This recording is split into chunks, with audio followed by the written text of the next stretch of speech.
কমিউনিকেশনে চলে এলাম প্রচুর প্রচুর গিফটের ভান্ডার নিয়ে, যেটা গত বছর দুর্গাপুজোতে এসেছিলাম। আবার আমরা চলে এলাম গিফটের ভান্ডার নিয়ে, 3 থেকে 11টা গিফট। দেখুন কি কি গিফট আছে।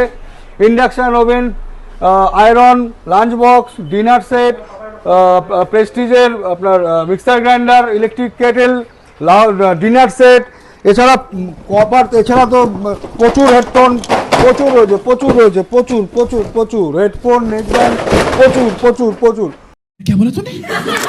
তো দেরি না করে অবশ্যই আমাদের স্টোরে আসুন, ফোন কিনলেই কিন্তু গিফট পাবেন। গিফটের সম্ভার রয়েছে, আপনার পছন্দ মতো গিফট আমরা দেবো। তো প্রত্যেকটা ফোনের সাথে কিন্তু ডিসকাউন্ট আছে, নো কস্ট ইএমআই আছে এবং প্রচুর গিফট আছে। গিফট এবং ডিসকাউন্ট নিতে গেলে নিউ এসবিটি কমিউনিকেশনের প্রত্যেকটা স্টোরে চলে আসবেন। প্রচুর গিফট রয়েছে, আমরা দেখাবো। যখন গাড়ি করে গিফট নাচ্ছে সেই ভিডিও আপনাদের দেখাবো। তো দুর্গাপুজো অবধি আমাদের কন্টিনিউয়াস গিফট চলবে। June, July, August, September, October continuous চলবে গিফটের অফার। তো দেরি না করে অবশ্যই আসবেন। বাজাজের পাখাও কিন্তু গিফটে আছে, এছাড়া আমাদের এসি কিনলেও কিন্তু গিফট আছে, মোবাইল কিনলেও গিফট আছে। দেরি করবেন, দেখা হবে।